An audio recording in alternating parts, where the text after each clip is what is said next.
Nandito ka lang palang bata ka. Kanina pa kita hinahanap eh. Nalibang po kasi ako sa pagsiselfone, Nay. Halata nga, nakalimutan mo na ang oras ng merienda ng mga gumagawa ng kalsada. Ay, oo nga po. Nandiyan na po ba sila? Nako, kanina pa sila tapos magmerienda. Mabuti na lang maaga akong nakauwi. Naku, pasensya na po, Nay. Nawili ako sa kakapanood ng mga vlog ng mga kilalang anak ng mga politiko eh. Yan na naman ang pinapanood mo imbis na magbantay ka sa tindahan natin. Ano bang mapapala mo sa kakasubaybay sa kanila, ha? Natutuwa lang po kasi ako sa mga content nila. Tungkol ba sa mga buhay nila? Yung mga biyahe nila sa iba't ibang bansa, pati mga binibili nilang mamahaling mga gamit, katulad ng bag, tsaka mga damit. Wala ka namang mapapala sa paghanga mo sa kanila eh. Ni hindi ka nga nila kilala. Kapag po kasi nakakapanood ako ng mga vlog nila, pakiramdam ko, kasama na rin nila ako sa mga lugar na pinupuntahan nila. Tigilan mo na nga ang kakasubaybay sa kanila. Hindi nga natin alam kung saan galing ang perang ginagastos nila sa mga luho nila eh. Hindi naman po imposible, 'di ba? Mayaman ang pamilya nila. Marami silang pera. Yung isa po sa kanila mayor ang ama. Tsaka may mga negosyo po sila. Ang iba po contractor ng mga malalaking kumpanya. Naku anak, napaka-inosente mo pa nga talaga. Wala kang alam. Siguro po, Nay, kung hindi kayo naghiwalay ni Itay, mayaman na rin tayo. 'Di ba, contractor din ang trabaho niya? Lahat kasi ng contractor na kilala ko, malalaki ang bahay, tsaka ang dami nilang sasakyan. Ito lang ang masasabi ko sa'yo anak ha.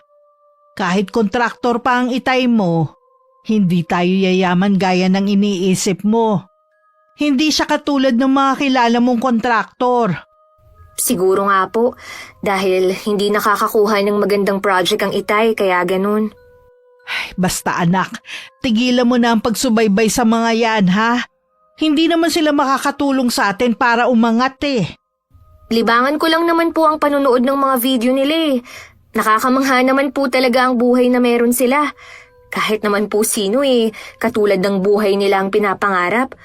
May maraming bahay dito, tsaka sa ibang bansa. May private plane pa, at napakaraming mamahaling sasakyan. Ay, ang swerte naman nila, Nay. Nasa kanila na ang lahat. Huwag mong kainggitan ang buhay na meron sila. Hindi nga natin alam kung saan ba galing ang ipinagmamalaki nilang yaman. Saan pa ba manggagaling ang pera nila? Tama na nga ang usapan na to. Bantayan mo muna ang tindahan natin ha. May gagawin lang ako sandali. Sige na nga po, Nay. Doon ko na lang itutuloy ang panonood ko. Kami na lang ni Inay ang magkasama sa buhay mula na maghiwalay sila ni Itay. Kahit nagbibigay naman ang tatay ko, madalang naman kami magkita dahil sa probinsya na siya nakatira. Mula nang mauso ang mga vlogger, sila na ang mga sinusubaybayan ko araw-araw. Ang paborito ko nga ang mga sikat na lifestyle vlogger. Na paboritong ibida ang marangya nilang buhay na pangarap ng kahit sino. Ay, sana balang araw, maranasan ko rin ng ganyang buhay. Magsusumikap talaga ako para matupad ang pangarap ko. May sari-sari store si Inay na dati libangan lang niya. Pero ngayon kinukuhanan na rin namin ng pang-araw-araw na gastusin. Maliban pa doon, may 4 kaming paupahan na apartment. Kaya masasabi ko na maayos naman ang buhay namin kumpara sa iba. Malapit na po ang piyesta dito sa atin pero ang pangit pa rin ang kalsada.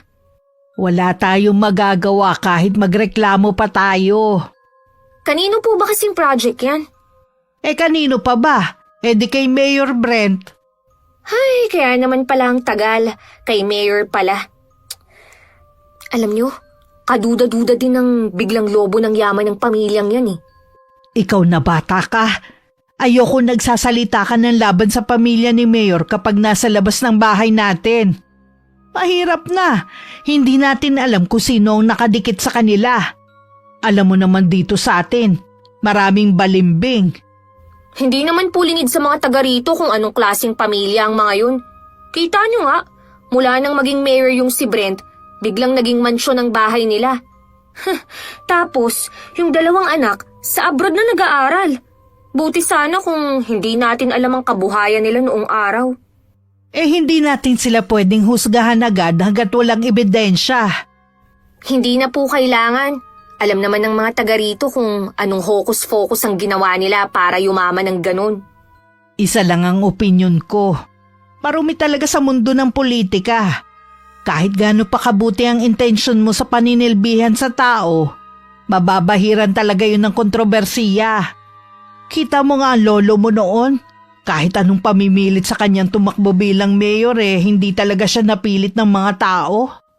Si Lolo naman po, kahit hindi tumakbo, marami naman siyang natutulungan eh. Kaya nga, tsaka ayaw niya ng sakit ng ulo. Tsaka Nay, yung kontraktor nitong kalsada na ginagawa, taga rito lang pala sa atin. Oo. Nung isang araw ko lang din nalaman. Nagtataka nga ako kung bakit kailangan isekreto pa eh. Malaki siguro ang kita ni Mang Nilo. Wala pang isang taon nakapagpatayo na ng malaking bahay. Kaya minsan, naiisip ko na kung hindi kayo naghiwalay ni Itay. Malamang, malaki na rin ang bahay natin. Bakit ba dyan na naman napunta ang usapan natin kalsada ang topic natin kanina? Kaya ko lang naman po nabanggit itong kalsada dahil nga malapit na ang piyesta sa atin. Bala ko po kasing mag-imbita ng mga kaibigan. Pwede naman, unahan mo lang na ang pangit ka mo ng daan papasok dito sa atin. Ay, ganun na nga po. Lagi pa namang umuulan tuwing piyesta dito sa atin. Sigurado ang putik nun.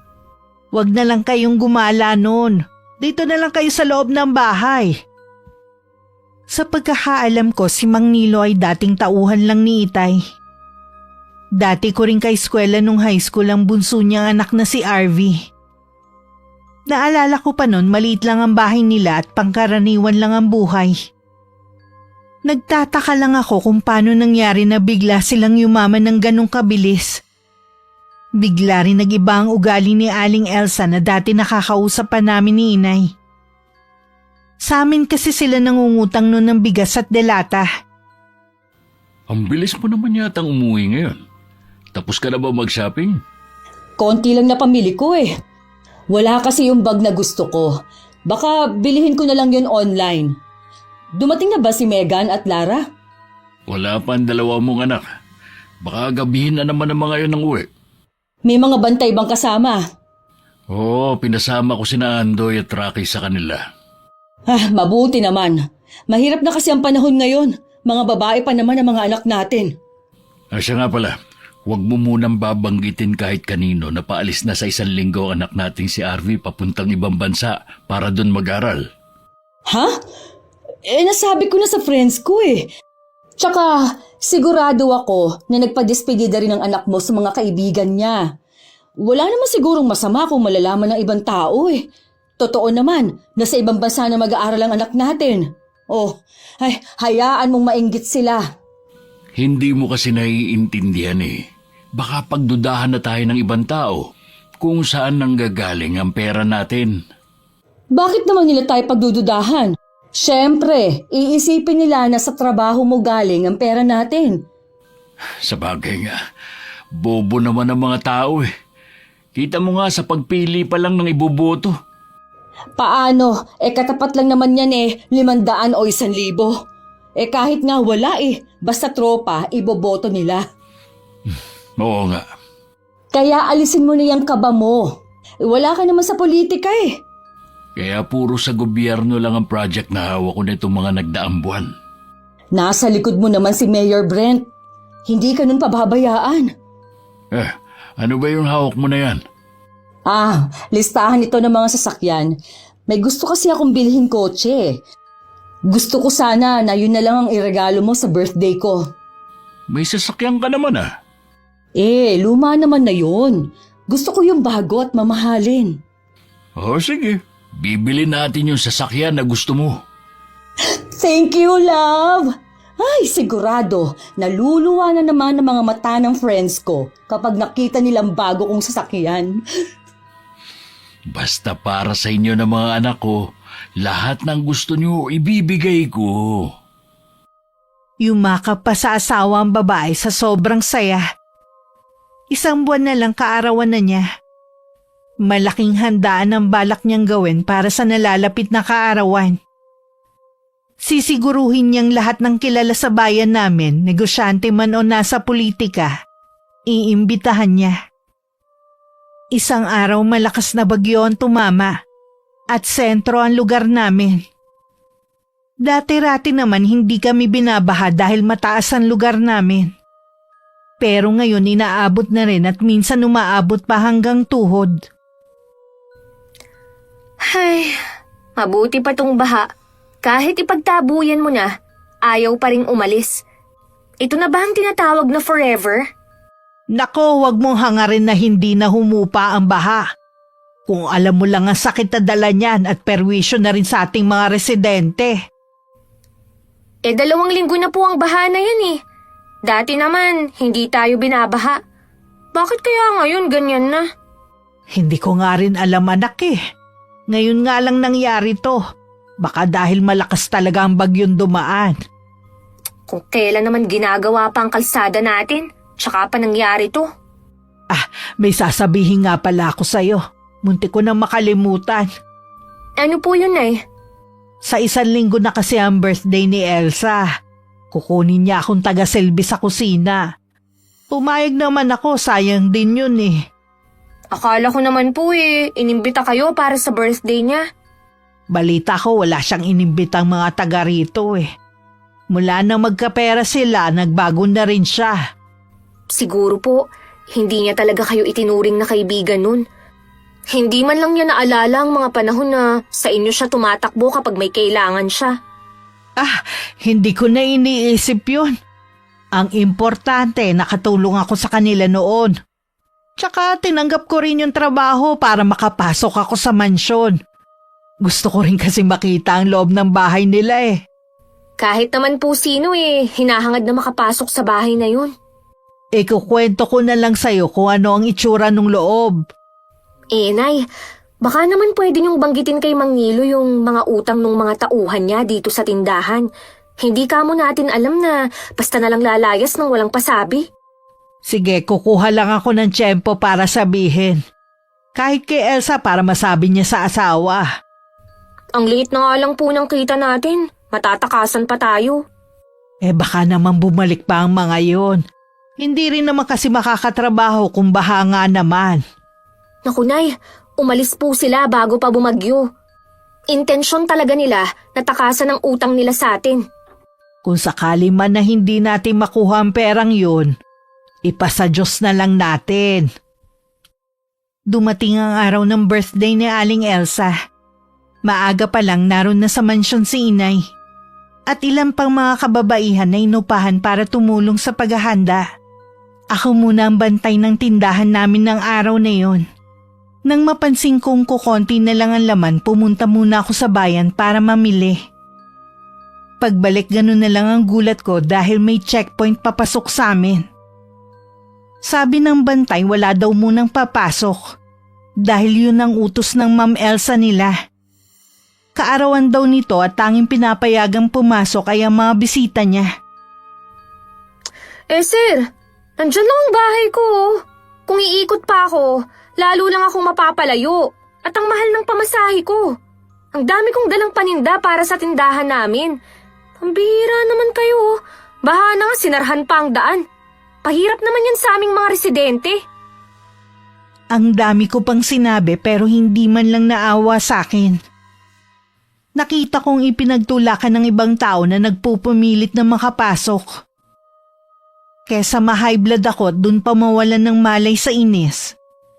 Napilitan na lang akong tumalikod at tumikot para lang makauwi. Nagsisisi din ako kung bakit ko pa naisipang umalis ng araw na yun. Dahil mas malalim ang baha sa dinaanan ko, basa ako nang umuwi sa amin. Inumaga na rin ang uwi si Inay at halata sa kanya ang matinding pagod. Wala na muna sana akong balak sabihin. Pero nakarating na rin pala sa kanyang kaalaman ang ginawang pagsasara ng daan papasok sa lugar namin. Totoo po yun, Nay. Namili kasi ako ng paninda natin eh. Pagbalik ko may checkpoint na. Kahit anong pakiusap ko, hindi talaga ako pinadaan. Kaysa naman matulad ako sa iba na nagpupumilit makapasok, umiikot na lang po ako. Hindi ko rin maintindihan si Elsa kung bakit kailangan pa niyang gawin yun eh. Sabi po ng bantay ayaw daw kasing maabala yung paparating na bisita. Yung mag-ama nga rin ni Aling Maring sa labas nagpalipas ng magdamag dahil hindi makapasok. Wala naman daw kasing pera para umikot pa. Galing pa naman sila sa pagpapa-check up. Nauna po siguro akong nakauwi sa kanila. Kung alam ko lang sana isinabay ko na sila. Grabe talaga sa perwisyo ang ginagawa nila. Mga walang awa. Sinabi mo pa. Tapos kanina hindi pa kami nabayaran dahil tulog pa. Babalik pa ako doon mamaya. Ano ba yan? Wala man lang konsiderasyon sa inyo. Hindi man lang ba niya kayo itinuring na kaibigan? Sa tingin ko hindi. Nasaksihan ko kagabi ang marangyanyang kaarawan. Nakita ko mga kaibigan niya hindi basta-basta. Hindi na natin siya maaabot pa. Ang layo na niya Kagabi nga nagalit sa akin dahil tinawag ko siya sa pangalan niya. Gusto niya Ma'am Elsa ang itawag ko sa kanya. Ay nako, hindi ko po siya tatawagin ng ma'am. Hayaan na lang natin yun ang gusto niyang itawag sa kanya Anong oras po ba kayo babalik dun? Sasamahan ko na kayo. Sa hapon na lang siguro para siguradong gising na siya. Magpapahinga na lang muna ako at hilo na talaga ako sa antok. Nang magising si inay nung bandang tanghali, nilalagnat na siya. Kaya ako na lang ang nagpresentang kunin ng bayad sa kanya kina Aling Elsa. Binigyan ko muna siya ng gamot bago ko umalis. Pagdating sa malaking gate ng bahay, sinabi ko lang sa gwardyang nagbabantay na kukunin ko ang bayad para kay inay. Ayaw pa sana akong patuluyin. Mabuti na lang nakasabay ko si Aling Maring na kukunin din ng bayad. Nakadamit pang pangtulog si Aling Elsa at naghihikab pa nang humarap sa amin. Matagal-tagal ko na rin siyang hindi nakita. Pero ang masasabi ko lang na malaking pagbabago sa kanya ay kuminis ang balat niya. At puno ng kolerete ang mukha niya. Bigla kong umiwas ng tingin na mapatingin siya sa akin. Kilala ba kita? Hindi naman kita nakita kagabi dito Anak po ako ni Choleng. May sakit po ang inay ngayon kaya ako na lang po ang pumunta para kunin ng bayad sa kanya. Happy birthday po pala, Aling Elsa. Pasmado din yung bibig mo, ano? Ma'am Elsa ang tawag ng lahat sa akin. Nasanay na po ako na sa ganun kayo tawagin Mula ngayon, ma'am na ang itatawag mo sa akin. Opo, kung iyon po ang gusto nyo. May sakit ba kamo ang nanay mo? Opo, hindi po kasi yun sanay na mapuyat Parang kagabi lang siya napuyat Dinaig pa niya ako. Ako nga araw-araw napupuyat pero hindi naman nagkakasakit. Oh, siya. Ito ang bayad niya. Bakit ito lang po? Kulang po ito, Ma'am Elsa. Paanong kulang? Ganyan naman talaga ang bayad sa inuupahan Kahapon pa lang po ng umaga, nandito na ang inay. At kaninang umaga lang po siya nakauwi. Konting konsiderasyon naman po. Oh, libre naman sila ng pagkain. Hindi pa ba konsiderasyon yun? Kasama naman po talaga yun kapag umuupa kayo ng tao Huwag mong sirain ang araw ko Umalis na kayo dahil wala na yung dagdag pa. Kung ganyan po kayo lagi, wala na kayong makukuhang tutulong sa inyo ng mga taga rito. Salamat pa rin po dito. Nauna na ako umalis sa mga kasama ko. Agad naman silang sumunod sa akin. Maging sila hindi rin natuwa sa ibinayad sa kanila. Wala nga lang silang lakas ng loob na magreklamo. Lumapit naman si Mang Nilo sa asawa na mag-isa na lang to. Narinig niya rin kasi na nagrereklamo ako. Sana dinagdagan mo na lang para hindi nagreklamo yung babaeng yun. Tama lang naman ang bayad sa kanila. Libre na nga sila lang kain Tsaka mamimihasa ngayon na laging malaki ang bayad sa kanila. Ay mabuti sana kung sa susunod makukuha mo pa sila. Oo naman. Lalo na yung Aling Maring na wala namang ibang aasahan. Iisang anak lang naman na nagtatrabaho at may sakit pa ang asawa. Maiba nga pala ako. May natanggap pa akong reklamo galing sa barangay.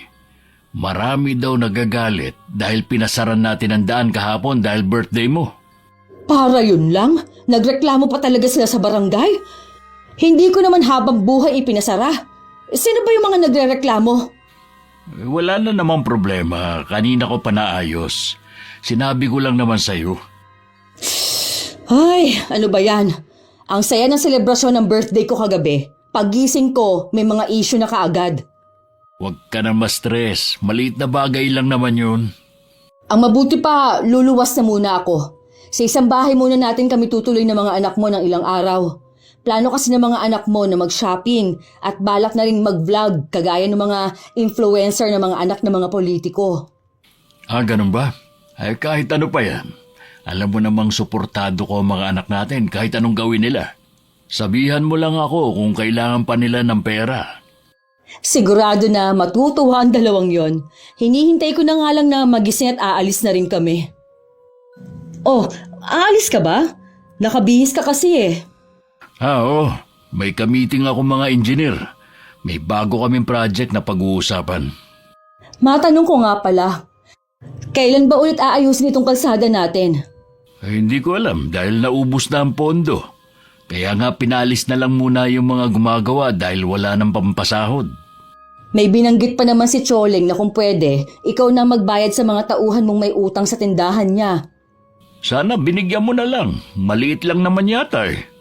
Sabi ko kasi sa kanya, sasabihin ko muna sa'yo. Wala naman akong kinalaman dun eh.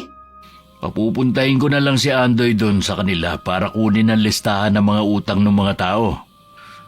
Paano? Alis na ako. Baka malate pa ako sa pupuntahan ko.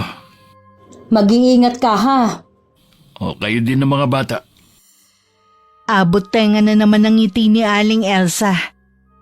Nasisiguro kasi niya nakikita na naman ng malaki ang kanyang asawa. Ilang sandali pa pinagising na niya sa mga kasambahay ang mga anak para makagayak na sila sa pag-alis. Samantala, hindi rin makapaniwala si inay na yun lang ang ibinigay sa kanya ni Aling Elsa. Alam niya kasi na hindi yun sapat sa pagod at puyat na kanilang dinanas. Hayaan na lang natin, huli na rin naman yun eh. Napansin ko na malaki na ang ipinagbago ni Aling Elsa sa itsura at ugali. Iba talaga ang nagagawa ng pera sa tao. May binanggit ba siya tungkol sa utang ng mga tauhan ng asawa niya? Wala po, Nay. Huwag na rin tayong umasa na mababayaran pa yun. Ay, ang mabuti pa. Kalimutan na lang natin ang pangyayaring to. Oo nga po. Wala rin namang mabuting maidudulot sa atin eh. Meron pala akong sasabihin sa'yo. Kaya pala wala si Arvie kagabi sa kaarawan ng ina, nasa abroad na pala. Doon na raw mag-aaral, sabi ng kasambahay nila. Nakatapos na yun ng kolehiyo ah. Kukuha daw ng panibagong kurso sa ibang bansa. Ang swerte naman ni Arvie. Swerte nga. Pero nakakapagtaka na kaya na pala ni Elsa na pag-aralin sa ibang bansa ang anak nila. Eto pa, hindi ko naman intensyon na malaman eh. Ang daldal ng isa nilang kasambahay. Marami na palang mga bahay ang mag-asawa. Kagabi nga ipinagyabang ni Elsa ang bagong sasakyan na regalo daw sa kanya ng asawa. Na ang halaga halos umabot na ng 10 milyon. Kaya naman po pala ganun na umasta si Aling Elsa. Sa sobrang dami na nilang pera, hindi na nga niya ako nakilala. Nung nandun nga ako sa kanila para talaga akong utusan lang. Kinalimutan na niya ang pinagsamahan namin. Baka hindi naman talaga niya ako tinuring na kaibigan. Marami naman po pala silang pera eh. Sana naman tapusin na nila tong kalsada. Aba, malaking abala na sa atin eh. Palay naman natin pinapahupa lang nila ang baha at saka nila itutuloy ang paggawa. Tuwing walang bumibili sa tindahan, puro Facebook at YouTube pa rin ang pinagkakabalahan ko. Kaya ganun na lang ang gulat ko na makita sina Megan at Lara na nagva-vlog na rin. Ang fineflex nila ay ang pagsha-shopping nila sa pinakamalaking mall sa Maynila. Ginaya na rin nila yung ibang influencer na sinusubaybayan ko Ang dami agad follower. Mukhang nakuha nila agad ang interest ng mga tao. Pinanood ko pa ang ilang video ng magkapatid. Meron pang ang video kung saan sila nagpapasalamat sa ama nila. Kung hindi raw dahil sa kanilang ama, hindi nila mararanasan ang magandang buhay na pangarap lang ng iba. Mula nga nun sinusubaybayan ko na ang pagbablog nila. Ultimo pagkain sa labas, pineflex pa nila. Hindi ko tuloy maiwasang mainggit sa buhay na meron sila. May dinaramdam ka ba? Ilang araw ka na kasing parang matamlay eh. Ayos lang naman po ako. Napapaisip lang po ako na ganito na lang ba ang buhay natin? Anong ibig mong sabihin? Iniisip ko lang po kasi kung habang buhay na lang ba tayong mahirap? Alam ko na kung bakit ka nagkakaganyan. Kakapanood mo yan ng mga vlogger na wala nang ginawa kundi ipagyabang ang mga meron sila. Di ba sabi ko sa'yo, hindi mo kailangan mainggit sa kanila. Hindi ko lang po maiwasan Katulad po ng magkapatid na Megan at Lara. Nagva-vlog na rin po sila. Wala na silang ginawa kundi ipakita ang marangya nilang pamumuhay. Hindi nga natin alam kung talaga bang galing sa sarili nilang bulsa ang ipinambibili nila ng luho eh. Ano po ang ibig niyong sabihin, Nay? Kontraktor lang si Nilo katulad ng ama mo. Mas matagal pa nga ang itay mo sa trabahong yun eh. Pero kahit kailan hindi nagkaroon ng napakaraming pera. May palagay ako na may ginagawang anomalya ang mag-asawang yun kaya nagkaroon ng maraming pera. Posible po kaya yun? Oo naman. Ayoko sanang sabihin ito. Pero sa nakikita ko sa'yo, kinaiinggitan mo ang mga taong hindi naman pinaghihirapan ng perang pinambibili nila. Kaya pala iba ang kutob ko tuwing pinapanood ko ang video nila. Hindi ko lang maipaliwanag. Sorry, Nay ha. Pinag-alala ko patuloy kayo. Natural lang na mag-alala ko dahil nanay mo ko. Alam ko din na masigit mo pa silang mahihigitan dahil wala kang inaapakang tao. Opo, Nay. Magsusumika po ako para magtagumpay at para din sa inyo.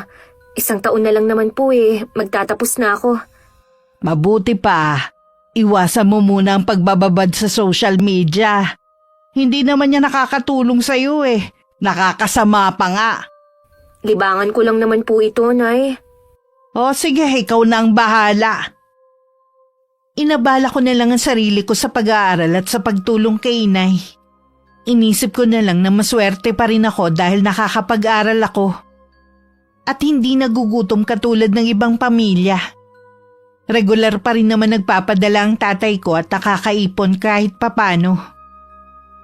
Lumipas ang mga araw, linggo at buwan. Tuluyan nang hindi naayos ang kalsada namin. Naiiwan yun na nakatiwangwang na lang. Tuwing umuulan din, madalas nang bahain ng lugar namin na lalong nakadagdag perwisyo sa mga tao. Dahil alam nilang si Mang Nilo ang kontraktor ng ginagawang kalsada, siya ang kinu-question nila. Nakasalubong ko sa labas si Kapitan. O ano ang sadya niya? Ang dami daw pumupunta sa kanya at tinatanungan tungkol sa inaayos na kalsada. Pati pagbaha sa lugar natin, kine-question na rin ng mga tao. Normal lang naman na bumaha dahil sa tag-ulan. Tungkol naman sa kalsada na yon, akala ko ba nagawa na ng paraan ni Kapitan? Oo nga kaya lang, laging nauungkat. Bakit hindi mo kausapin si Mayor Brent? Sa kanya naman ang project na yun Kung ako kasi ang tatanungin, mas gusto kong maayos na yon. Ayoko naman kasing kapag nakasakay ako sa kotse natin umaalog pa rin ako sa loob. Hindi na matutuloy ang paggawa ng kalsada, wala nang ang pondo. Ha? Saan napunta? Binili na ng bago mong sasakyan at luho ng mga anak natin. Wala ka bang bagong project? Siyempre meron. Hindi ako mawawalan basta nakadikit lang ako kay Mayor. Yun naman pala Ang mahalaga, hindi tayo mawawalan. Alalahanin mo, hindi na sanay ang mga anak natin sa mahirap na buhay. At ayoko na rin bumalik sa panghihiram ng bigas tuwing walang kakainin. Huwag kang mag-alala, hindi na tayo babalik sa ganong klaseng buhay. Pangako ko yan sa inyo ng mga anak natin. Tuwing naaalala ko kasi ang pangyayaring yun sa buhay ko, nakakaramdam ako ng matinding hinanakit sa buhay. Hindi mo na kailangang alalahanin pa nakaraan. Magpapabigat lang yun sa nararamdaman mo. Pipilitin ko na hindi na alalahanin ang bagay na yon. Mabuti naman. Ayoko na pati ang mga anak mo mag-alala sa'yo. Ang mabuti pa, sa labas na lang tayo kumain ng hapunan para naman marelax tayo pareho. Kasalukuyan si inay ang nagbabantay noon ng tindahan nang dumating si Aling Elsa sa bahay namin. Labis naman ang ipinagtaka ni inay. Pero hindi niya yun ipinahalata kay Aling Elsa. May mga kasama pang bodyguard ng babae na dinaig pa ang mga nasa politika. Naligaw ka yata, Ma'am Elsa. Dito talaga ang sadya ko. May kailangan kasi ako sa'yo. Sabihin mo na kung anong kailangan mo. Maya-maya kasi dadagsana ang mga magmemeryenda sa tindahan ko Naghahanap kasi ako ng kasambahay. Pinaalis ko na kasi yung dalawa. Naalala ko yung anak mo. Baka gusto niya o di kaya kayo mag-ina para magkasama kayo sa trabaho. Nag-aksaya ka pa talaga ng oras mo para pumunta dito? Seryoso ako sa inaalok ko sa'yo kaya wag mo kong tawanan. Kita mo nga na may tindahan ako Ako pa talagang inaalok mo maging kasambahay sa mansyon nyo. Di yung anak mo na lang para naman makatulong sa'yo. Nakakatulong sa akin ng anak ko. At lalo pa niya akong matutulungan kapag nakapagtapos na siya sa pag-aaral. Nag-aaral pala ang anak mo. Hindi ko alam. Civil engineer ang kurso niya. Baka naman may mairerekomenda ka sa akin na pwedeng pumasok na kasambahay sa akin. Mali ka ng taong nilapitan mo. Kahit may kakilala pa ako, hindi ko mairerekomenda sa'yo dahil sa ugali mo. Ano bang problema mo sa ugali ko, ha? Huwag mong sabihing inggit ang pinagmumulan ng galit mo. Hindi ako maiinggit sa'yo kahit kailan. Talaga? Hindi ka naiinggit sa akin na may malaki akong bahay at meron din sa ibang lugar?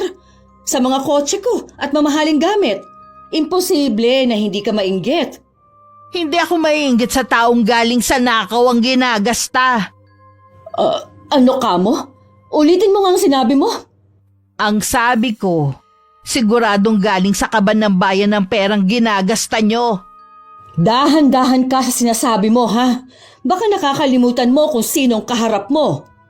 Hindi ko nakakalimutan yung mga panahon na itinuring kitang kaibigan at dinamayan. Hindi ko akalain na dahil sa pera magbabago ka. Hindi kita itinuring na kaibigan noon, lalo na ngayon. Tingnan mo nga, ang layo ng agwat ng buhay natin. Mabuti pa umalis ka na kung magyayabang ka rin lang naman sa kung anong meron ka ngayon. Tama ka nga, nag-aksaya lang ako ng oras sa pagpunta dito.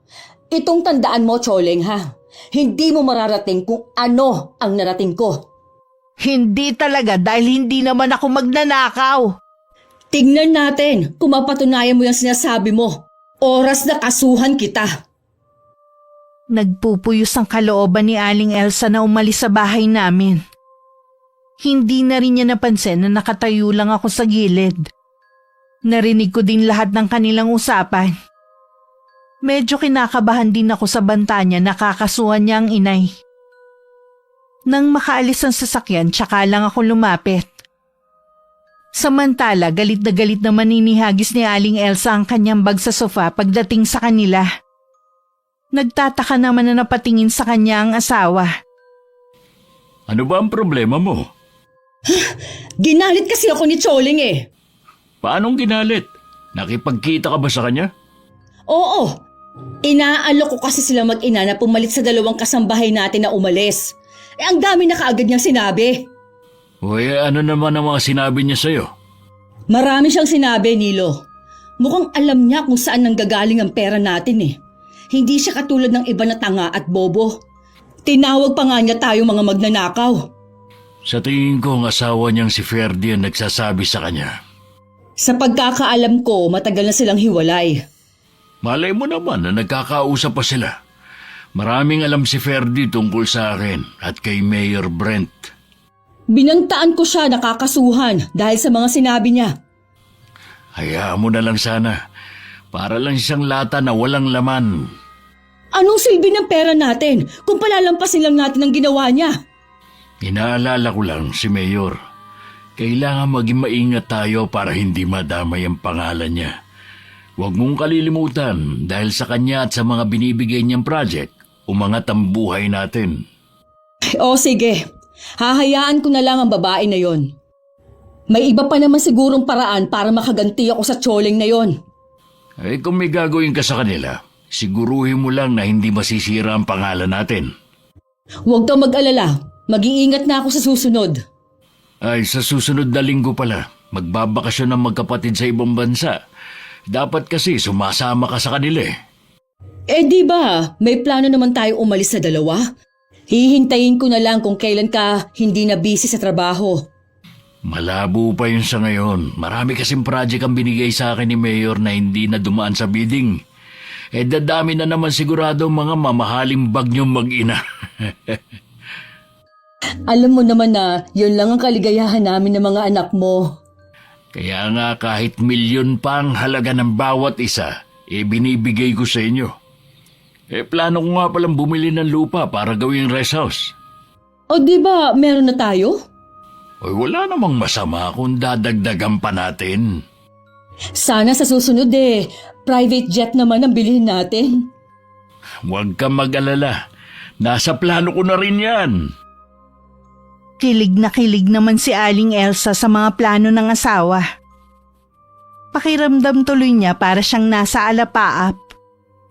Marami ding naglalaro na balak gawin kapag natupad na ang mga plano nito. Siguradong kaiinggitan na naman siya ng mga kaibigan niya. Nang mga sumunod na araw kahit masaya pa si Aling Elsa, hindi pa rin niya makalimutan ang mga ginawa ni Inay sa kanya. Gumagawa talaga siya ng paraan para pahirapan kami. Katulad na lang ng araw na yun. May mga taga-munisipyo ang pumunta at hinahanapan kami ng business permit. Hindi ba nila nakikita na ang liit lang ng tindahan natin? Dapat, yung ini-inspeksyon nila, yung malalaking tindahan o grocery. Mabuti nang sumunod na lang tayo kaysa naman pagmultahin nila tayo. Sigurado ako na si Aling Elsa ang may kagagawa nito. Masama ang mambintang, Shelo. Wala naman pong ibang gagawa nito kundi siya eh. Kahit na, wala naman tayong pruweba na siya nga talaga eh. Ano po ang plano nyo ngayon? Isara na lang natin ang tindahan. Pero Nay, Meron pa naman tayong paupahan eh. Doon na lang natin kukunin ang panggastos natin sa pang-araw-araw. sayang pa rin ang tindahan natin. Nakakainis naman talaga yung nagsumbong na wala tayong permit. May mali rin kasi ako eh. Tiwala ko na kahit hindi ako mag-renew okay lang. Huwag nyo na pong sisihin ang sarili nyo. Wala naman kayong pagkukulang eh. Iligpit na lang natin ang paninda. Mabuti na lang hindi pa tayo nakakapamili ulit. Sige po, Nay. Ilang araw din tayong mapupurga nito sa puro delata. Hayaan mo na. Kahit mapano marami tayong ulam. Hindi talaga patas ang batas sa bansa natin. Kung sino pa kasi ang lumalaban ng patas, siya pang ginigipit. Samantalang ang iba, naharap-harapan na ang pandaraya, mas pinagpapala pa. May araw din sila at magbabayad din sila sa mga nagawa nilang kasalanan. Kung hindi man sila maparusahan sa lupa, sigurado sa takdang panahon. Hindi na lang ako umimik. Inumpisahan ko na rin tanggalin ang laman ng mga eskaparate. May lungkot akong nararamdaman ng mga sandaling yun. Hindi lang kasi yung tindahan. Para sa akin yun ang takbuhan ko kapag natatakot at nalulungkot ako. Marami pang ginawa sa amin. Pero sa lahat ng yun tahimik lang si Inay. Hindi siya nagreklamo sa barangay. Dahil alam namin na hindi rin kami papanigan. Wala man lang ba tayong gagawin, Nay? Anong gusto mong gawin natin, gumante? Ano, susugurin natin ang bahay ng pamilyang yon? Sobra na po kasi sila sa ginagawa nila sa atin eh. Tayong maliliit lang naman ang kinakayan-kayanan nila. Kapag nakatapos ka na, aalis na tayo sa lugar na to. Yun lang ang naiisip kong solusyon kaysa patulan ng mga taong sakim. Pagdating sa kagipitan, wala man lang tayong malapitan na kahit sino. Hindi kita pinalaki na mahina at aasa lang sa ibang tao. Hanggat maaari gusto ko tumayo ka sa sarili mong mga paa para wala kang utang na dapat bayaran. Nag-aalala rin po kasi ako sa inyo eh. Paano po kung wala ako rito at saka sila bumalik? Wala pa namang pakialam ang mga kapitbahay natin. Hindi naman sa wala silang pakialam. Takot lang naman sila madamay. Lalo na ngayon, lalo pang yumayaman ng mag-asawa. Ipinangangalandakan pa ng mga anak nila kung anong meron sila. May hangganan ng lahat ng yaman at kapangyarihan nila. Hindi sa lahat ng oras kagustuhan nila ang mangyayari. Basta Nay, kapag wala ako, mag-iingat ka rito ha. Ikaw ang mag-iingat at ikaw ang laging nasa labas ng bahay. Opo Nay, iniingatan ko naman po ang sarili ko. Tuluyan nang ang inabandona ang kalsadang ginagawa. Parusa pa sa amin ng baha tuwing umuulan. Habang nagdurusa ang mga tao, ang mag-asawa naman madalas naming malaman na nagpa-party sa bahay nila. Sa pilitan din nilang binibili sa murang halaga ang mga lupa sa lugar namin. Ano? Nasisiraan ka na ba ng bait ha? Ano bang mapapala mo kung bibilhin mo ang lupa ko ha? Alam ko naman na kapritsyo lang ang dahilan. May balak akong gawin sa lupang kinatitirikan ng bahay mo. Kaya nga gusto kong bilhin. Hindi ko to binebenta. Maghanap ka na lang ng ibang lupa dyan. Mahihirapan lang naman kayo mag-ina kung dito pa kayo titira sa lugar na ito. Ikaw lang naman ang nagpapahirap sa amin dito Yang kasakiman ng pamilya mong sumisira sa katahimikan ng lugar na to. Ganun talaga ang labanan ngayon. Kung sinong nasa taas, siyang laging nagwawagi. Kaya ikaw, umayon ka na lang sa nangyayari. Hindi ako aayon sa'yo, Elsa. Sige lang, sambahin mo yung perang hindi naman talaga sa inyo. Darating ang araw, babalik din sa inyo ang mga ginagawa niyo sa mga tao. Ang dami mo na kaagad sinasabi. Ang gusto ko lang naman itong lupa ninyo. Umalis ka na. Hindi mo ako mapipilit. Katulad ng iba na sapilitan yung kinuhang mga lupa. Hindi ko sila pinilit. Binayaran ko sila para sa lupa nila. Huwag ka na nga magkaila. Hindi ako tanga para hindi malaman ang ginagawa niyo sa mga kapuspalad dito. Nasaan ba ang konsensya mo ha? Meron ka pa ba nun? Tingin ko wala Dahil ikaw mismo nilamon na ng kasakiman mo. Habang tumatagal, lalo mo kong ginagalit sa mga sinasabi mo. Bakit kasi hindi ka pa umaalis sa bahay ko? Para hindi ka manggalaiti sa galit. Wala ka ba papala sa pagpunta mo rito? May araw ka rin sa akin, Choleng. Hindi mo ako lubusang kilala. Hindi mo alam ang kaya kong gawin. Hindi mo rin ako lubusang kilala. Huwag mo ubusin ang pasensya ko. At hindi mo rin alam ang kayang gawin ng taong inaalipusta mo. Narinig ko ang lahat ng pinag-usapan nila. Kasalukuyan kasi kung nasa sala nun. Nang pumasok si Inay, bakas sa kanya ang pagkahapo sa pakikipagtalo kay Aling Elsa. Naupo muna siya sa katapat kong upuan at makailang beses huminga. Siguro para kalmahin ang sarili. Ayos lang po kayo, Nay? Oo anak, nakakapagod din pala ang makipagtalo. Sigurado na babalik pa ang mga yun dito sa bahay. Ako ang bahalang humarap sa kanila. Mag-focus ka lang sa pag-aaral mo. Paano po kung meron silang pinaplano para mapilitan tayong umalis sa bahay na to? Magagawa nila lahat dahil marami silang pera. Pero hindi nila makukuha ang bahay at lupa natin. Mas gusto ko pang ibenta to sa iba. Dadalawa na nga lang tayo Ayoko na may masamang mangyari sa inyo. Alisin mo yan sa isipan mo. Walang masamang mangyayari sa akin. Naisip ko na ibigay na lang kaya natin ang lupang ito at saka tayo magpakalayo-layo. Ganun mo lang kadaling ipapamigay ang lupang pamana pa sa akin ng mga magulang ko? Maiintindihan po nila yun. Ang importante ang kaligtasan natin.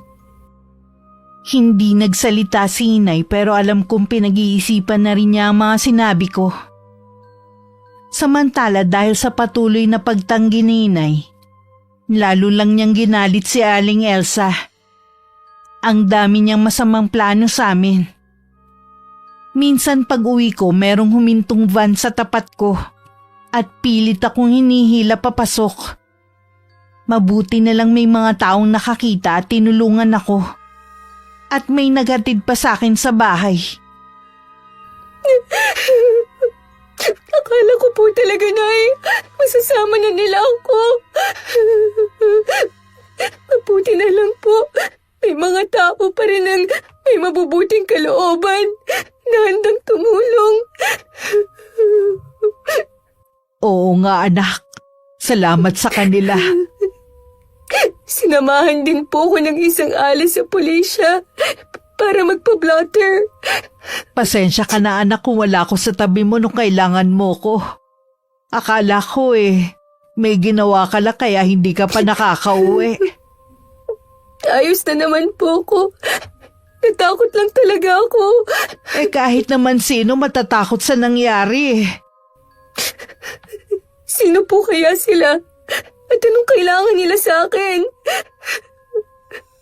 Isang tao lang ang naiisip ko na posibleng gumawa nito. Pero walang ebidensyang magtuturo sa kanya.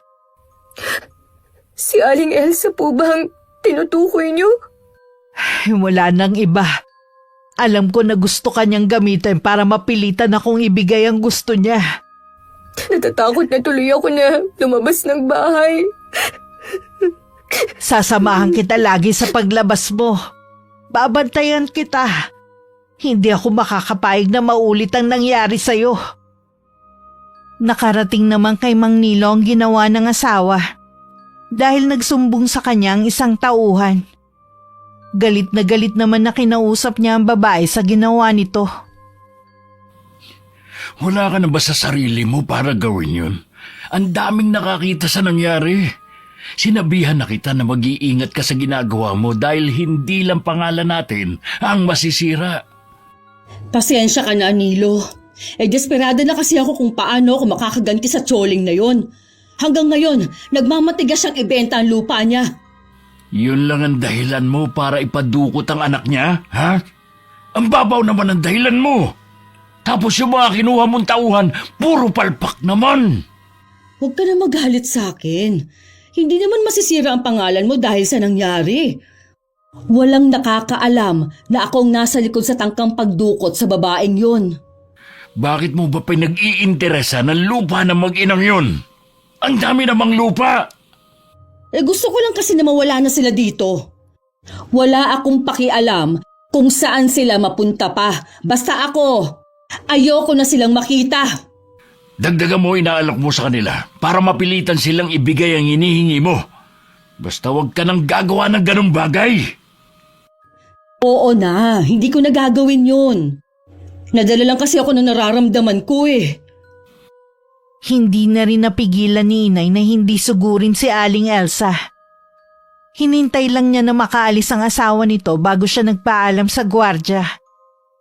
Sinabi lang niya na inaasahan siya ng amo at pag-uusapan nila ang tungkol sa lupa. Naniwala naman ang gwardya at pinapasok na siya. Anong ginagawa mo dito? Paano ka nakapasok? Pinapasok ako ng gwardya niyo. Sabi ko lang na inaasahan mo ang pagdating ko. Nagsinungaling ka pa talaga para lang papasukin ka. Bakit ka ba nagagalit ha? Ikaw nga basta ka nalang sumusulpot sa bahay ko Magkaiba yon. Ano ba kasi ang kailangan mo? Sabihin mo na at marami akong gagawin. Alam ko na ikaw ang gustong magpadukot sa anak ko. Ang lakas naman ng loob mo na pumunta dito at akusahan ako. Dapat talaga, nun pa kita kinasuhan nang madala ka. Gawin mo ngayon para sumingaw ang bahong tinatago niyong mag-asawa. Akala mo yata walang nakakaalam sa mga anomalyang ginagawa ninyo. Puro ka bintang, hindi mo naman kayang patunayan yung mga paratang mo. Alam niyo naman yan pero sakim kayo ng buo mong pamilya. Bulag kayo sa paghihirap ng mga tao basta nasa maayos kayong kalagayan. Ayaw mo tumigil, ha? Sige, tatawag ako ng pulis. Ano naman ang ikakaso mo sa akin, ha? Mas marami kayong kasalanan ng pamilya mo. Walang ginagawang masama ang pamilya ko. Kung ano man ang nakikita mo, galing ito sa sipag at tiyaga ng asawa ko. Naiinggit ka lang kasi hindi nyo narating ang ganitong estado ng buhay. Samantalang kontraktor din ang dati mong asawa at mas nauna pa. Matino at tapat kasi sa trabaho niya ang dati kong asawa. Kaya hindi siya yumaman. Ang mabuti pa, patunayan mo na lang yung mga akusasyon mo. Hindi yung puro kakuda. Balang araw lalabas din ang katotohanan. Sa ngayon maniningil muna ako sa ginawa mo sa anak ko. Hindi ako papayag na saktan mo ng kahit sino ang anak ko. Sinabi na nga wala akong alam sa sinasabi mo. Guard! Guard! May nakapasok dito! Hindi mo kailangan sumigaw. Nasabi ko na ang sadya ko. Aalis na rin ako. Magbabayad ka sa ginawa mo ito, Choling. Tandaan mong sinabi ko. Bago pa sumugod si inay sa mansyon ng mag-asawa, may nakahanda na siyang plano. Kaya naman nung pumunta sa bahay namin ng mga inutusan ni Aling Elsa, hindi na kami nabutan. Lalo naman nang gagalaiti sa galit ang babae nang malaman na naisahan namin siya ni inay. Bakit ba sumisigaw ka dyan? Natatakot na ang mga anak natin sa'yo. Ang walang hiyang babaeng yun. Naisahan niya ako. Si Choleng na naman ba? Oo, siya na naman. Hindi mo na dapat kasi pinapatulan ng mga katulad niya. Tingnan mo tuloy ang epekto sa'yo. Baka mamaya niyan magkasakit ka pa. Hindi ako matatahimik hanggat hindi ako nakakaganti sa mag-inang yun. Wala naman silang ibang pupuntahan. Siguradong babalik din sila sa bahay nila. Pabantayan mo ang bahay nila para alam natin kapag bumalik na sila. Pababantayan ko sa isa sa mga tauhan natin. Relax ka lang. Ang mabuti pa mag-shopping na lang kayo ng mga bata para mawala yung init ng ulo mo. Mabuti pa nga siguro. Ngumiti ka naman. Ikaw din, baka tumanda ka kagad kung lagi kang galit. Matanda na naman talaga ako. Kaya nga lalo kang tatanda niyan. Lalo mo pa talaga akong ginagalit Mag-ayos ka na nga lang. Aalis din ako ngayon at may kakausapin akong importanteng tao.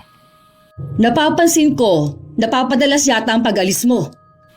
Trabaho ang dahilan ng lagi kong pag-alis. Isipin mo na lang sa bawat pag-alis ko, magpapasok ako ng pera sa bahay na ito. Kailangan ko pang sipagan para maibigay ang mga gusto ng mga anak mo. Palaki na ng palaki ang hinihingi nila. Sa bagay nga. Naisip ko nga din, sa ibang bansa na lang kaya tayo tumira. Hindi pa ako makakaalis dahil kailangan pa ako ni Mayor. Kailangan pa natin magpayaman ng gusto para kapag nagretiro ako, pwede na tayo sa ibang bansa tumira. Alam ko na matutupad ang pangarap natin na yan, kaya pagbutihin mo pa. Alam ni inay na hindi kami titigilan ni Aling Elsa. Kaya minabuti naming lumayo na muna. Sa isang maliit na bahay na pag-aari rin ng nanay ni inay kami tumutuloy. Medyo luma na ang bahay. Sa katagalan na walang nakatira, pinamahayan na ng mga gagamba at paniki. Konting linis lang naman, maayos na muling tingnan ng buong kabahayan. Magtatagal po ba tayo dito? Depende sa sitwasyon. Bakit ganun ang mapipera? Para tayong mga laruan lang sa kanila. Akala kasi nila kapag may pera na sila, wala nang makakatalo sa kanilang kapangyarihan. Doon sila nagkakamali.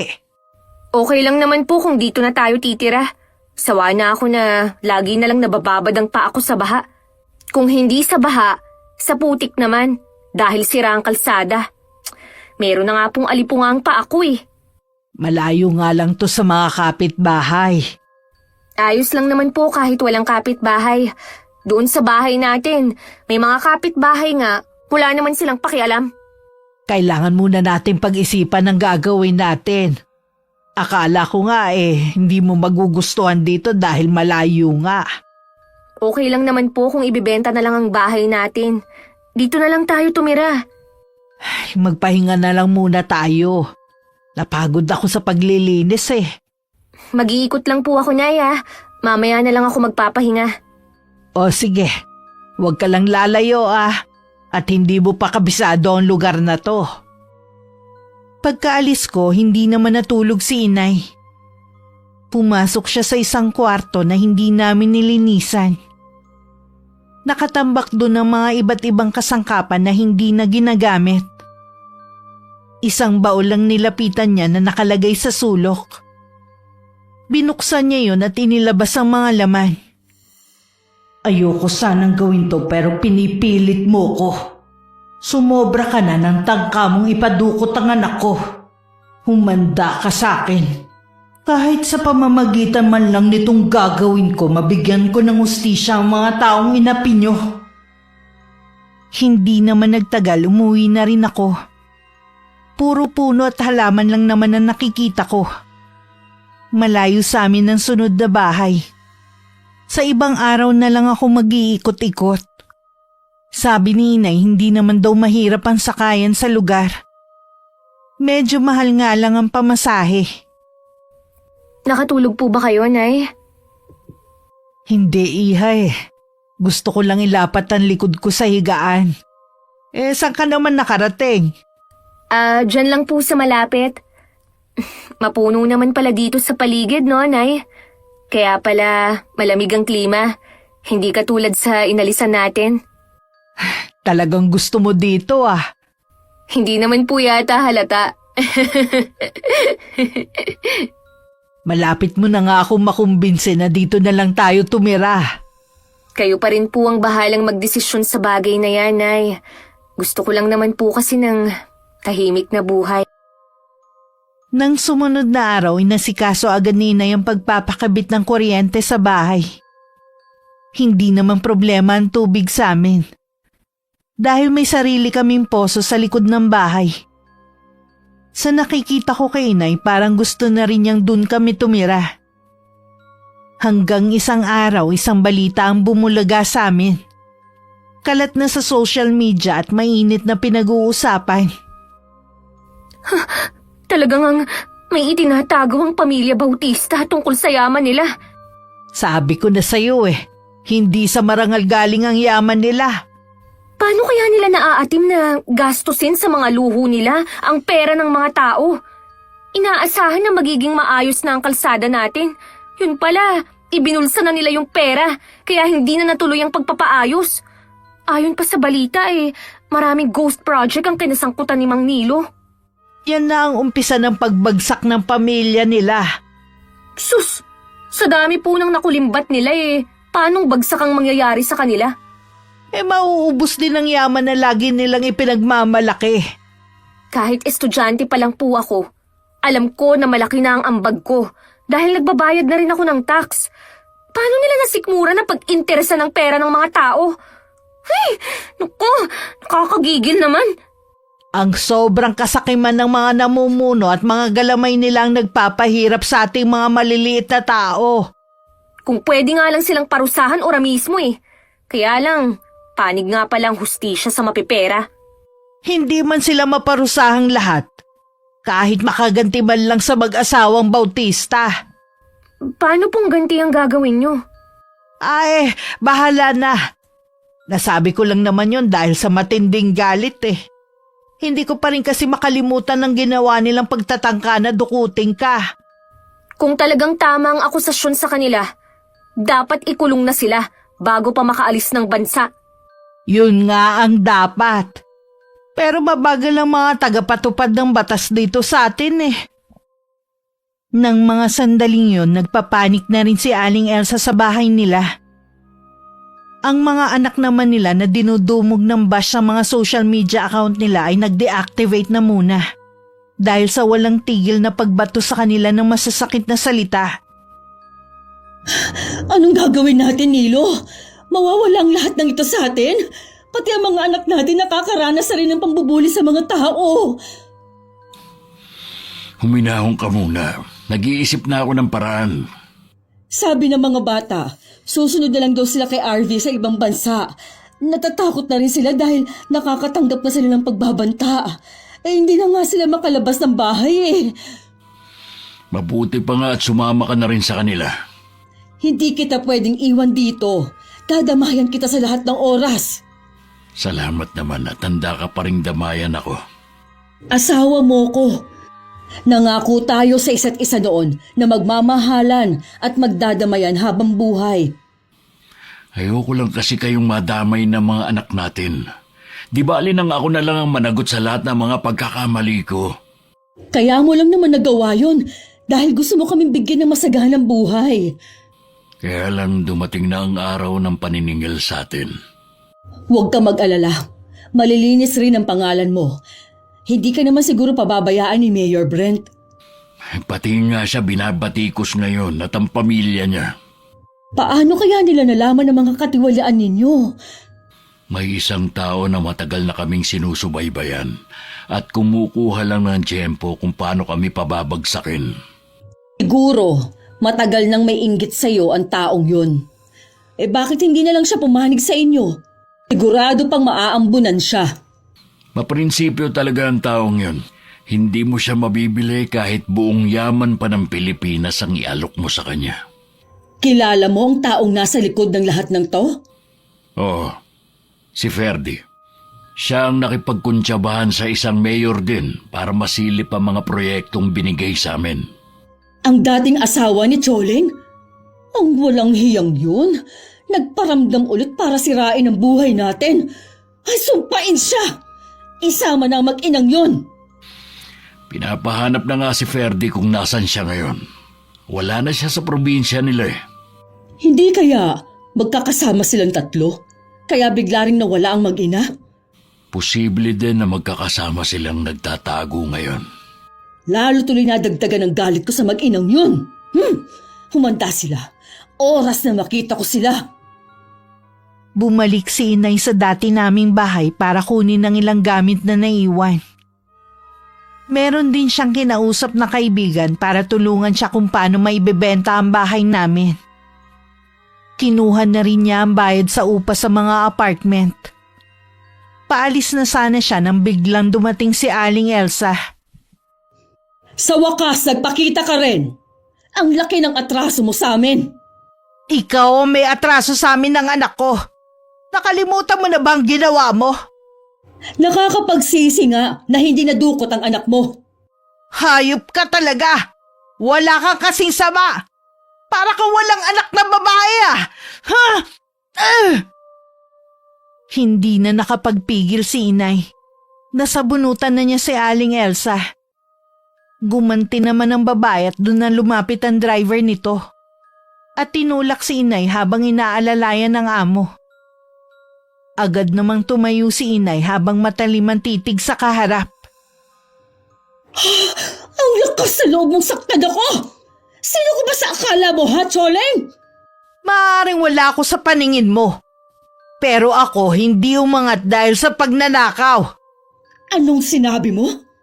Imbis na pinag-aaksayahan mo ng panahon ng pagpunta mo rito, bakit hindi mo nalang harapin ang patong-patong na kaso ng asawa mo? Sigurado naman ako nakasama ka rin sa mga gumawa nun. Patutunayan ko sa'yo at sa iba pa na malinis ang konsensya namin. Wala kaming ginagawang masama. Sa marangal na paraan namin nakuha ang yaman namin. Yung mga taong nagsasabi na galing sa nakaw ang pera namin, sila yung matindi ang inggit sa amin. Sama mo na ang dati mong asawa. Paano naman nasama si Ferdy dito? Siya lang naman ang nasa likod ng lahat ng ito. Nagkukunwari ka pa? Alam ko namang magkakasama na kayo ngayon. Matagal na kaming hindi nagkikita ni Ferdy. Kaya huwag mo kaming maiuugnay sa kanya. Dahil wala akong alam sa mga pinaggagawa niya. Andoy, hawakan mong babaeng yan. Isasama natin siya. Huwag kayong lalapit. Subukan mo lang lalaki kundi sisigaw ako. Hindi na katulad ng dati ang mga taga rito na takot sa inyong mag-asawa. Ngayon alam na nila kung bakit sila naghihirap at nagtitiis sa baha. Baka kuyugin kayo at hindi na kayo makauwi ng buhay. May araw ka rin sa akin. Hindi lang ito ang huli nating paghaharap. Siguro nga magkikita pa tayo. Pero hindi na ganyan ang ayos mo. Irama ng pangalan namin mag-asawa. Hindi na mawawala ang yaman namin. Sisiguruhin ko naman na habang buhay kayo magdurusa ng asawa mo. Igaganti ko ang anak ko at ang mga taong ninakawan mo. Ano naman ang magagawa ng isang tulad mo, ha? Dahil sa marami ka ng pera, nakalimutan mo na ang minsan na ipinagtapat ko sa'yo. Wala akong maalala sa mga sinabi mo noon. Paano? Hindi mo naman talaga ako itinuring na kaibigan. Ginamit mo lang ako noon para hingan ng tulong. Hindi ko alam ang mga sinasabi mo. Sige lang, itanggi mo ngayon. Balang araw, maaalala mo rin ang lahat ng sinasabi ko. Sandali lang, Choleng. Huwag ka munang umalis. Gusto mo ba talagang subukan ng mga tao rito? Ipipilit mo pa rin na isama ko ng labag sa kalooban ko, ha? Sige, umalis ka na. Mabilis nang lumayo si Inay. Inikot naman ni Aling Elsa ang paningin sa mga taong naroon na galit pang nakatingin sa kanya. Ilang sandali pa niyaya na niya ang driver na umuwi sila. Hanggang makarating sa bahay, niisip pa rin niya ang mga sinabi ni Inay sa kanya. Dumating naman ang asawa na parang pasa ng buong daigdig dahil sa anyo. Halata rin dito ang hindi pagkakatulog ng mga nagdaang gabi. Sandaling nawaglit sa kanyang isipan ng mga sariling alalahanin. Ihanda mo mga gamit mo. Ha? Bakit? Nakausap ko si Kapitan. Marami na raw ang bumabaliktad sa pagsuporta sa atin. Marami nang galit sa atin. Baka daw bigla na lang tayong sugurin dito sa bahay. Hindi ako aalis sa bahay natin. Mas dapat nga nandito lang tayo para hindi makapasok ang mga nagtatangka. Dagdagan mo na lang ang mga bantay dito para proteksyon natin. O sige, yan na lang ang gagawin natin. Nagkita nga pala kami ni Choleng kanina. Saan kayo nagkita? Sa bahay niya kanina. Ibig sabihin bumalik na siya dito sa atin? Hindi. Mukhang may kinuha lang siyang gamit.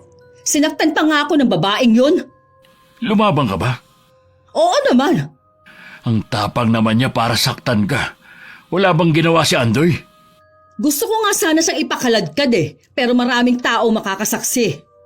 Di bale, babawian na lang natin siya sa ibang pagkakataon. Palaisipan lang sa akin ang sinasabi niya. Alam ko na meron siyang masamang plano sa atin. Ano naman ang magagawa ng isang tulad niya, Aber? Hindi ko pa alam, pero sabi niya, alam ko daw ang kaya niyang gawin dahil sinabi niya yun sa akin dati. Kalimutan mo na ang sinabi niya. Ginugulo niya lang ang isip mo. Hindi pa rin mapalagay si Aling Elsa. Kahit nung nakahiga na, paulit-ulit niyang binalikan sa isip ang nakaraan. Kung kailan hindi pa ganun ang buhay nila. Tinuring naman talaga niyang kaibigan si Inay.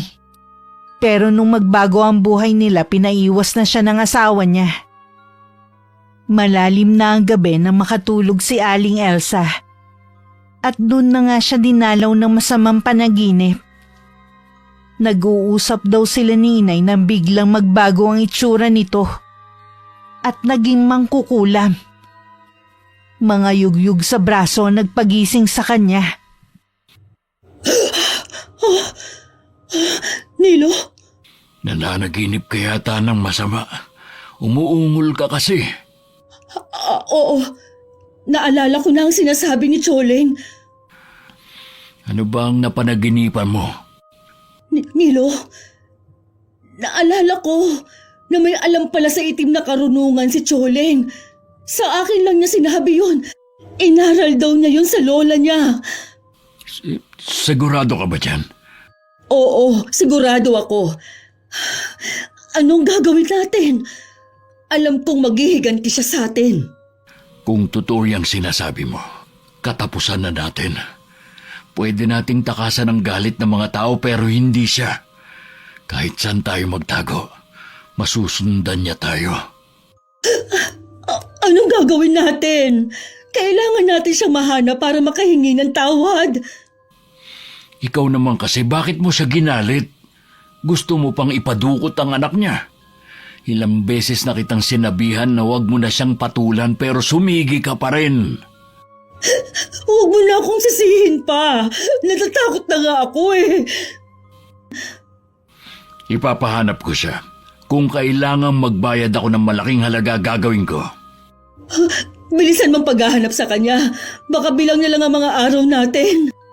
Bakit ba sunod-sunod ang mga problemang dumarating sa atin? Matatapos din ang mga ito.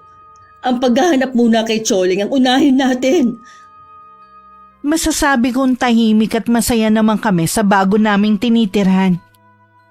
Sa social media na lang din kami nakikibalita sa mga ganap sa mag-asawang Bautista. May kumakalat din na tsismis na umalis na rin daw ang 2 anak ng mga to papuntang ibang bansa para takasan ang panguusig ng mga tao. Wala nga lang patunay kung totoo nga ang balitang kumakalat.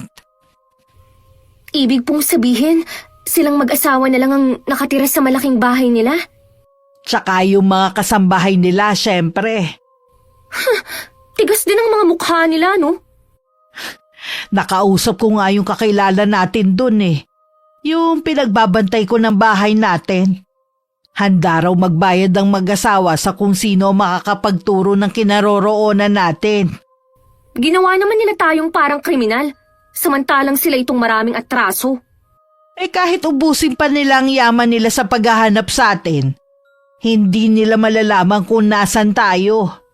Ang laki na nga ng problema nila. Nag-aaksaya pa talaga sila ng panahon para hanapin tayo. Hayaan natin silang mabaliw sa kakahanap sa atin.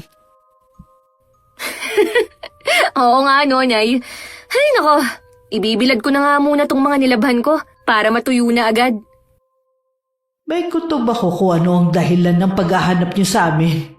Siguro naalala na ni Elsa ang sinabi ko noon na lihim na pagkatao ko. May sinasabi ka ba, Nay? Ah, wala anak. Ituloy mo na ang ginagawa mo.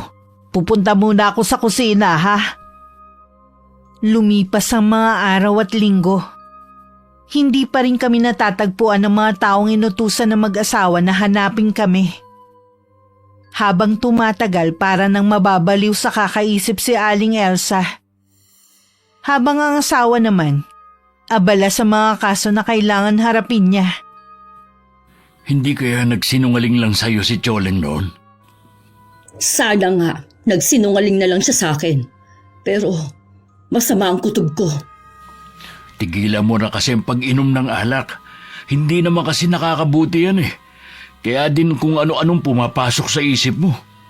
Yan lang kasi nagpapalimot sa akin kaya kailangan ko ang alak. Pareho lang tayo ng pinagdadaanan. Kailangan mo maging matatag. Hinihintay pa tayo ng mga anak natin. Namimiss ko na ang mga anak natin. Kailan kaya natin sila ulit mayayakap? Parang gusto kong pagsisihan na hindi pa tayo umalis ng bansa. Nahihiya lang kasi ako kay Mayor Brent na iwan siya sa ere. Pwede naman tayo umalis ah. Ganun na nga lang ang gawin natin. Sundan na natin ang mga bata, Nilo. Huli na ang lahat, Elsa. Gustuhin ko mang umalis, hindi na maaari. May whole departure order na ako. Ha? Bakit ngayon mo lang sinabi? Sana nakagawa pa tayo ng paraan. Ikaw, may pagkakataon ka pang umalis. Sundan mo na ang mga bata sa ibang bansa. Doon pwede kayong magbagong buhay. Hindi ko kaya na habang masaya at tahimik kaming namumuhay ng mga anak mo sa malayong lugar. Naghihirap ka dito. Hindi ako aalis. Mas gusto ko pang samahan ka dito. Sa mga susunod na araw, baka isa-isa nang mawala sa atin ang lahat ng ito. Hindi. Ayoko na bumalik sa dating buhay. Wala ka na ba magagawang paraan? Kahit si Mayor Brent wala na ring magagawa. Matibay kasi mga ebidensya laban sa kanya. Bumaliktad na rin ang mga dating kampi sa kanya. Ayoko sanang sabihin ito. Pero parang kinakarma na tayo sa mga ginawa natin. Sana lang huwag na nilang idamay ang mga anak natin. Wala naman silang kinalaman sa nangyayari. Siguro nga karma na ito sa atin. Mabuti na rin na wala na sila dito dahil gusto nila pati mga anak natin kasama sa kakasuhan dahil nakinabang daw sa nakaw na yaman. Kung talagang wala na tayong kawala, mabuti pang gastosin na lang natin ang mga pera natin. Hindi ako papayag na bawiin nila ito sa atin. Huwag ka munang mawalan ng pag-asa. Baka may himala pang malusutan natin to. Alam mo naman ang batas dito sa atin. Wala namang basta napaparusahan. Sana nga. Pagod na rin kasi ako sa mga nababasa ko tungkol sa atin. Mabuti pa magpahinga ka na. Tigilan mo na yung pag-inom mo. Uubusin ko lang itong isang baso. Sige na, mauna ka nang pumasok. Sigurado ka ba? Oo, papasok na rin ako maya-maya. Magpapahangin na lang muna ako dito. Nang mapag-isay, tinuon na lang ni Aling Elsa ang buong atensyon niya sa iniinom. Pinagmasdan din niya ang paligid. Parang sumisikip ang dibdib niya sa naiisip na mawawala na sa kanila ang lahat. Iinumin na sana niya ang natirang alak sa baso nang matigilan siya. Nakarinig kasi siya ng kaluskos sa mga halaman. Wala naman siyang pag-aalinlangan na lumapit. At ganun na lang ang takot niya nang bumungad sa kanya ang isang napakalaking buhaya. Isang malakas na sigaw ang bumulahaw sa gabing yun. Agad naman siyang sinaklolohan ng asawa. Ano nangyari? Bakit ka sumigaw? Merong malaking buhaya dyan. Muntik na niya ako makain. Ha? Paano naman magkakaroon ng buhaya dito? Lasing ka na nga yata. Mabuti pa, pumasok na tayo sa loob. Maniwala ka sa akin. Totoo may buwaya dyan kanina. Sobrang laki niya at nakakatakot ang mga ngipin. Sige, para mapanatag ka, titignan ko. Nandyan yun sa likod ng mga halaman na yan. Mag-iingat ka, Nilo. Ayan o, hinawi ko na. Wala namang buhaya. Imahinasyon mo lang yun. Sabi ko naman kasi natigilan mo na ang kakainom mo. Sigurado ako sa nakita ko. Malabong magkaroon ng buhaya dito. Tara na, pumasok na tayo sa loob. Bukas din gusto kong ipatabas mong lahat ng halaman dito. Masyado na malagaw mga to. Hindi na natin nakikita ang paligid. Sige, bukas na bukas din, pagagawa ko yan. Nung gabing yon dinalaw na naman ng masamang panaginip si Aling Elsa. Sari-saring nakakatakot na mukhang nakikita niya. Pilit siyang hinihila sa madilim na parte. Nagigising na lang siyang sumisigaw at umiiyak. Kahit ang asawa labis na rin nag-aalala sa kanya. Lingid sa kanila ang inayang nasa likod ng nangyayari kay Aling Elsa. Isang orasyon yun na natutunan ni inay sa lola niya. Sa pamamagitan ng ginagawa niya, paulit-ulit na dadalawin na masamang panaginip ang taong inoorasyonan. Hanggang nakakakita na rin siya ng mga bagay na imposibleng mangyari. Kulang pa yan sa mga dinanas sa mga kababayan natin. Kayong mag-asawang magbabayad ng malaki. Ang kasakiman niyo ang siyang magdadala sa inyo sa hukay. Hindi na rin nakakakain si Aling Elsa. Hindi kasi masarap ang tingin niya sa mga nakahain sa kanya. Mabaho din ang amoy ng mga pagkain sa harapan niya kaya lalo siyang nawawalan ng ganang kumain. Kung hindi ka kakain, magkakasakit ka. Hindi ko kasi alam kung anong nangyayari sa akin eh.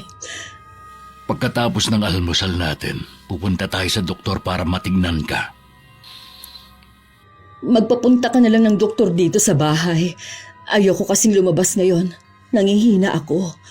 O sige, tatawagan ko si Dr. Ruiz. Itatanong ko kung pwede siyang pumunta dito. Hindi kaya si Choling ang may kagagawa na nangyayari sa akin? Kalimutan mo na ang babaeng yun. Magdasal ka kasi. Ano ka mo? Magdasal? Sa tingin mo kaya, pakikinggan pa ba tayo, ha? Malay mo naman, yun na lang ang makakapagligtas sa atin. Pera na lang ang sinasamba ko. Wala nang iba pa. Ang mabuti pa, kumain ka na lang. Baka prutas na lang ang kainin ko. Wala talaga akong ganang kumain ngayon. Siya nga pala. Tumawag na ba ang mga anak natin? Oo, tulog ka nang tumawag si Arby. Kumusta sila doon? Okay naman sila doon. Kaya lang hindi na rin sila nakakalabas ng apartment nila. Bakit naman? May mga Pinoy daw kasing nakakilala na sa kanila. Hindi magandang natatanggap nilang mga salita sa mga yun. Ano? Kawawa naman ang mga anak natin. Nag-aalala nga din ako sa kanila. Binalaan ko si Arvy na ingatan ng mga kapatid. Akala ko pa naman maayos na ang lagay nila doon. Sapat naman ang pera nila. Kung sakali may masamang mangyari sa atin dito, hindi sila magugutom. Huwag na lang silang uuwi dito sa atin. Mas gusto ko pang habang buhay na silang hindi makita kesa kasama nating magdusa. Mamaya, tatawagan ko rin sila. Gusto ko rin marinig ang kanilang mga boses. Nakikiusap ako sa iyo, Elsa. Alang-alang sa mga anak natin. Kailangan mo magpalakas. Huwag mong hayaan na dapuan ka na sakit. Kaya kumain ka na kahit wala kang gana. Sige na nga, alang-alang sa mga anak natin. Kahit magkanda-duwal-duwal na, pinilit pa rin kumain ni Aling Elsa ng pagkain. Yun nga lang pagkatapos mabusog, isinuka rin niya yun. Labis siyang nagulat at nangilabot nang makita na may mga kasama na buhay na uod ang suka niya. Agad niyang tinawag ang asawa. Totoo ba yan? Oo, Nilo. May sakit na nga yata ako. Baka yun ang dahilan kung bakit ako walang ganang kumain. Parating na rin naman si Dr. Ruiz. Malalaman na natin kung ano ba talaga ang sakit mo. Samahan mo na lang ako sa garden. Gusto ko muna magpahangin. O sige, hindi naman ako aalis ngayon. Maghapon kitang sasamahan. Pagdating sa garden, pareho sila natigilan ng mag-asawa. Nagkatinginan pa nga bago ibinalik ang tingin sa harapan nila. Akala ko ba pinatabas mo ng mga halamang yan? Oo nga. Nandito ako nung linisin yung garden kahapon. Hindi ko alam kung ano nangyari. Bakit bumalik sa dati lahat? Ngayon lang nagkaroon ng kababalaghan sa bahay nito. Alam ko na hindi ito nagkataon lang. Malakas ang kutob ko na kagagawa nito ni Choleng. Hanggang ngayon, hinahanap pa rin siya ng mga tauhan ko. Sa paligay ko, nasa malayong lugar na sila. Ganun talaga kapag nagtatago. Mahirap hanapin. Dumating na pala si Dr. Ruiz. Mabuti at nang matignan ka na niya. Pumasok ka na sa kwarto mo. Sasalubungin ko lang siya. Wala namang nakitang diferensya sa kanya ang matandang doktor. Pero ipinayo pa rin ito na pumunta siya ng ospital para ma-check up ng gusto ang kanyang nararamdamang kakaiba sa katawan. Pagkasuri sa kanya, umalis na rin naman ng doktor. Sa hindi malamang dahilan, bigla na lang lumaki ang tiyan ni Aling Elsa. Malakas siyang nagtititili hanggang pumasok ang asawa. Ano nangyari sa'yo? Bakit biglang lumaki tiyan mo? Pakiramdam ko, merong gumagalaw sa loob ng tiyan ko. Hindi ko na alam gagawin ko. Dadalhin na lang kita sa ospital. Ipahahanda ko lang ang sasakyan natin. Hindi na, Nilo. Hindi doktor ang kailangan ko. Si Choleng ang gumagawa nito sa akin. Hindi nga natin alam kung nasan siya eh. Kaya paano natin malalaman kung siyang gumagawa niyan sa'yo? Nilo, bakit tinutubuan ka ng malalaking bukol sa mukha mo? Ha? Oo nga no. Ang mga ngipin ko, naglalagas din. Nilo, ano bang nangyayari sa atin? Choleng, kung naririnig mo man ako, maawa ka sa amin. Huwag mo kaming parusahan ng ganito. Anong ingay yun? Naku po, Bakit? Anong nakikita mo sa labas ng bintana? pinasok na tayo ng mga tao, galit na galit. Sinisira na nila mga gamit sa labas. Kailangan nating makaalis dito. Ayokong abutan nila tayo. Sandali lang, hintayin mo ako rito. Lumabas ng kwarto si Mang Nilo. At makalipas lang ang ilang sandali, namumutla siyang pumasok muli. Napansin din ni Aling Elsa na lalong lumalaki ang mga bukol nito sa mukha, na parang pumipintig-pintig pa. Alam niya anumang sandali merong lalabas doon. Hindi na tayo makakalabas dito. Nakita kong binubugbog nila ang mga tauhan natin. Sa bintana na lang tayo makakadaan pero napakataas naman. Ito na ang katapusan natin, Nilo. Tanggapin na lang natin na hanggang dito na lang tayo. Pagpasok ng mga tao sa silid ng mag-asawa, nagulantang sila sa naabutan. Magkatabi ang dalawa at naliligo sa sariling dugo. Wasak ang mukha ni Mang Nilo at kita na ang bungo at labas ang isang mata. May ahas na lumabas doon. Si Aling Elsa naman sabugan siya at nagkalat pa sa sahig ang mga insekto. Naging palaisipan sa mga nakakita ang totoong nangyari sa mag-asawa. Kumalat sa buong social media ang nangyari sa kanila. Sabi ng mga tao dahil sa matinding usig ng konsensya kaya nagpakamatay ang mga yun. Kung sa bagay nga po. Ay, umuwi na rin pala ang tatlong magkakapatid. Sila tuloy ang sumasalo sa galit ng mga tao. Posible. Tandaan mo, mas matinding kalaban ng usig ng konsensya. Balita ko nga po balik na sa dati ang buhay nila. Ay, parang gusto ko ring maawa sa kanila. Pwede naman silang hindi na umuwi dito sa atin. Pero mas pinili pa rin nilang puntahan ng libing ng kanilang mga magulang. Oo nga po pala. Sandali lang, Nay, ha? Mabuti pa gumayak ka na. Baka biglang dumating ang tatay mo. Ako kanina pa nakabihis. Muling nagkaayos sa mga magulang ko at nagkalinawan na rin. Hindi na rin kami bumalik sa dati naming bahay at tuluyan na lang lumayo. Pagkatapos kong makagraduate, agad ako nakapagtrabaho. May sarili na akong pamilya noon nang ipagtapat ni inay na binarang niya ang mag-asawa. Tinanong rin niya ako kung gusto ko bang manahin ang itim na karunungan niya. Tumanggi ako. At mas gusto kong mamuhay ng walang sinasaktang tao. At may takot sa Diyos. Wakas. Nandito ka lang palang bata ka.